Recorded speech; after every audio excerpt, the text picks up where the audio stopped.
ශේකට අවශ්‍යම කරන සේවාව මොකක්ද කියලා හරියට හඳුනගෙන අපේ පූජ්‍යපාද පත්නෝරුවේ සිරිධම්ම ගෞරවනීය ස්වාමීන් වහන්සේ නායකත්වය ලබා දෙනවා මේ දැදුරු ඔය නිම්නයේ විපතටපත් වෙන හැම පවුලකටම ඒ අය ගැන හොයලා බලලා ඒ අයගේ අවශ්‍යතාවයන් මොනවද කියලා හඳුනගෙන ඒ සේවාවන් සපයන්නට අපේ හාමුදුරුවනේ අවසරයි මේ වෙලාවේ අපි දකින්නේ නිකරවරටිය ප්‍රාදේශීය ලේකම් කාර්යාලය භූමියේදී ඔබ වහන්සේගේ මැදිහත් වීමෙන් මේ සිදු කරන සත්කාරයක් රටට මොනවද මේ වෙලාවේ කියන්නේ ඔබ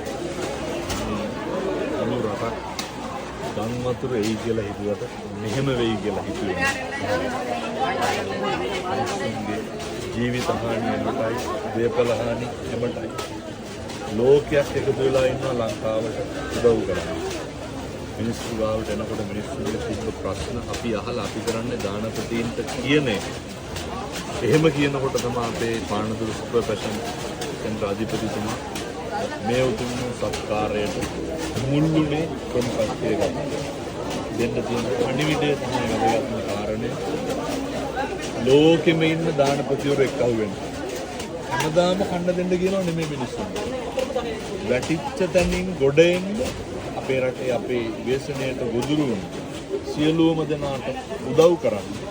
ඊට පස්සේ කට්ටියගේ ජන ජීවිතය යථා තත්ත්වයට පත් වෙනකන් අපි සුනාමියාව අමතක වුණා නැගිටින්න ඕන කියලා ත්‍ස්ත්‍රවාදයෙන් බැටකෑව අමතක වුණා නැගිටින්න ඕන කියලා අපිට කලින් අත්දැකීම් තියෙනවනේ කොවිඩ් එකව අපිට ගමතක වුණා අපි 17 වතාවක් IMF කියපු රටක් අමතක වෙච්ච නිසා මේ වතාවේ අමතක කරගන්න නැතුව ව්‍යසනයේ සම්පතක් කරගෙන සියලු දෙනා එකවන්න නැගිටමු ඇති හැකි අය ගාව තියෙන වගේ ටිකක් නැති හැකි අයට දෙමු එයත් අත දෙමු මේ වෙලාවේ ඇඳිවත පමණයි මිනිස්සුන්ට තියෙන්නේ ඒ වගේම ලෝකෙම එක්කව වෙලා කරන මේ සත්කාරයට මේ රාජ්‍ය නිලධාරීන් දේශපාලන අධිකාරිය මාධ්‍යවේදීන් පොලිස් නිලධාරීන් සෞඛ්‍ය අංශය ආරක්ෂක අංශය සාමාන්‍ය ජනතාව විශේෂයෙන්ම තරුණ මහත්තුරු පුදුම විදිහට මේ ව්‍යසනයට මැදි වෙලා මැදිහත් වෙන ඒකට උදව් උපකාර කරනවා මේ සියලු දෙනාට මම ධෛර්යය ප්‍රාර්ථනා කරනවා දලදා හාමුදුරුවන්ගේ පිහිටෙන් වැටිච්ච අපේ රට එකතු වෙලා එකා වගේ වැඩ කරමු පුළුවන් තරම් ශ්‍රම දාන කරමු පොඩි යෝජනාවක් කරමු මේ වෙලාවේ ගෙවල් වල ධනියටත් උඩින් මඩ අපේ තරුණයෝ කවුරු වෙලා 10 දෙනෙක් එක ගෙදරකට ගියොත් පැයයි නැති වෙච්ච දරුවෙක්ගේ අනාගතය ගොඩ නංවන්නේ නේ හිතමු ස්කෝල බඩු කට්ටලේ අරන් දෙන්න මාසයක් දෙකක් තුනක් සමහරට අවුරුද්දක් විතර අපිට එක පවුලක් නඩත්තු කරන්න වෙයි වී ටිකක් පිස්සක් කපලා එක් ගන්න මාස 6ක් යනවා මේ මිනිස්සුන්ට ආයි ජීවත් වෙන්න ඒ වෙනකන් අපේ රටේ මිනිස්සු බලාගමු මේ මම වෙච්ච පොරොන්දුවක් අඳින්න දුන්නා අඬ දෙනවා ස්කෝල බඩු දෙනවා තව දෙනවා මිනිස්සු නැගිටිනකන් සියලු දෙනා එකවන්න අල්ලගෙන ඉන්න සියලු දෙනාට බලලා හම්බුනේ පිට ඔබ වහන්සේට ගෞරව නමස්කාර පූර්වක ස්තුතිය මහා පිනක් මේ වෙලාවේ අසරණ වෙච්ච ජනතාව වෙනුවෙන් අපිට මතකයි ඔබ වහන්සේගේ බණ අහන්න ලක්ෂ ගණනින් පිරිස් පැමිණියා. දැන් මේ පැමිණි අය ළඟට ඔබ වහන්සේ ඊළඟ මේ කරන සත්කාරය තාමත්ම වටිනවා. ගෞරවනීය ස්තුතිය නැවතත් අපි මතක් කළ යුතුයි පානදුරේදී මීට මාස කිහිපයකට කලින් නෙමෙයි පානදුරේදී මේ මාසෙම මුල් සතියේ නොවැම්බර් මාසේ 6 ගිය මාසේ නොවැම්බර් 6 වෙනිදා මහා ජනගංගාවක් ඇවිල්ලා අපේ හාමුදුරන්ගේ ධර්මදේශනාව ශ්‍රවණය කළා. මුළු පානදුරේ වැහෙන්න මහ සෙනගක් හිටියා. එදා ඒ සංවිධානය කරලා තිබුණේ පානදුර සුපර් ෆැෂන් ආයතනයේ අධිපතිතුමන් ජනක පීරිස් මහත්මයා. අද ඒ ධර්මාසනයේ පැන වූ තැන මේ රටේ ජනතාවගේ අවශ්‍යතා ඉටු කරන්නට මේ වඩු බහන්ද එතුමන්ගේ වියදමෙන් සැලසුම් කරන තැනක් බවට පත් කරලා තියෙනවා. ජනක පීරිස් මහත්මයා මොකද කියන්නේ මේ වෙලාවේ? ඇත්තටම මම හිතන්නේ ආමුදුරුව මට කතා කරාම හිතන්නේ දුම් අවශ්‍යතාවයක් තියෙනවා කියලා මම හිතන්නේ අපේ ෂොප් එකේ ඉන්න ළමයිනොත් එක්ක වෙලා ඉක්මනටම අපි ලක්ෂ 80ක පමණ දුම් ලබා දුන්න මම හිතන්නේ ගිය සෙනසුරාදා එදා දිනේදීම අපි සාකච්ඡා කරපු වලදී හම්බුරන් කිව්වා ගොඩාක් අසරණ වෙලා තියෙනවා. වියලි ආහාර ද්‍රව්‍ය ඉන්න පුළුවන් නම් ගොඩක් හොඳයි කියලා මම හිතන්නේ අපි එදිනම ගිහිල්ලා අපි මම හිතන්නේ සමුදා දිනේම කිව්වා ආමුදරෝමගේ ලිස්ට් එකක් දීලා ඒවා මම හිතන්නේ ලිස්ට් එකේ තිබ්බේ ප්‍රමාණයටත් වඩා මම හිතන්නේ රුපියල් 7500ක් වටිනා සම්මාන අපි හදලා තිනවා. ඉතින් ඒකෙදි මම හිතන්නේ මෙම බඩු ලබා ගැනීමේදී මුගල් කොස්ට් එකට පමණක් නදීර සුපා ආයතනයක් උපා දුන්නා. ඒකම අපේ ළමයින්ගේ නංගුවත් එක්කම මේ වැඩේ ඉන්නේ මම හිතන්නේ රෑ 10 විතර වෙනකොට තමයි අවසන් කරන්න හැකියාවුනේ.